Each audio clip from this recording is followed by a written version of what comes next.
Imagine walking into an old, abandoned building and discovering an elevator that shouldn't even exist. It's modern, out of place, and completely unexplained. And what if I told you that once you step inside, it could take you somewhere you never expected, somewhere that defies all logic? Would you dare to enter? The old building at the edge of town had always intrigued Sarah. It was a relic from a time long past, its brick exterior weathered and crumbling, with windows boarded up like it wanted to forget what it had witnessed.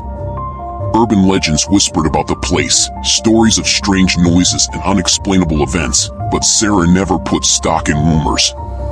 That was until she heard about the elevator. It wasn't on any official floor plan. No one could explain its location or why it even existed. It seemed almost too modern for a building that had been around for decades, and yet it sat there, tucked away behind an old supply closet on the 6th floor. Employees had heard stories about the elevator, but no one could confirm its existence. That is, until Sarah found it. Late one evening, when the building was empty except for a few security guards and the soft hum of old machines, Sarah made her way to the closet, her flashlight flickering as she navigated the narrow, forgotten hallway. The door was slightly ajar, and there, behind the dust and cobwebs, was an elevator.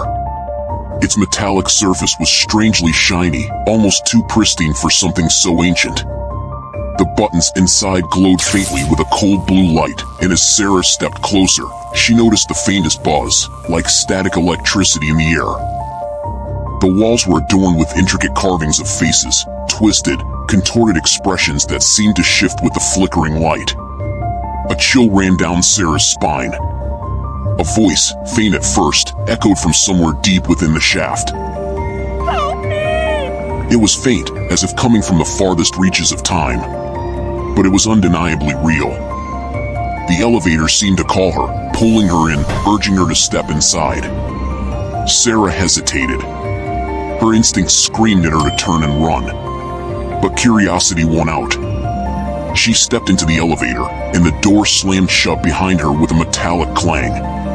The elevator began to descend, far too quickly, too silently. Sarah felt her stomach drop, but when she glanced at the floor indicator, she saw it wasn't moving at all. No numbers, no lights to show her where she was going. Only a deep, unnatural silence.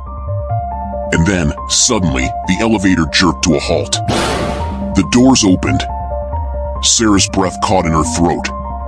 What she saw was beyond anything she could have prepared for. The space outside the elevator was dark, utterly, terrifyingly dark. But there was movement. Shapes. Figures that loomed in the distance, their faces pale and distorted. Without thinking, Sarah pushed the button to close the doors, but nothing happened. The elevator wouldn't budge. The whispering voices grew louder, and with a jolt of horror, Sarah realized they were coming from inside the elevator now.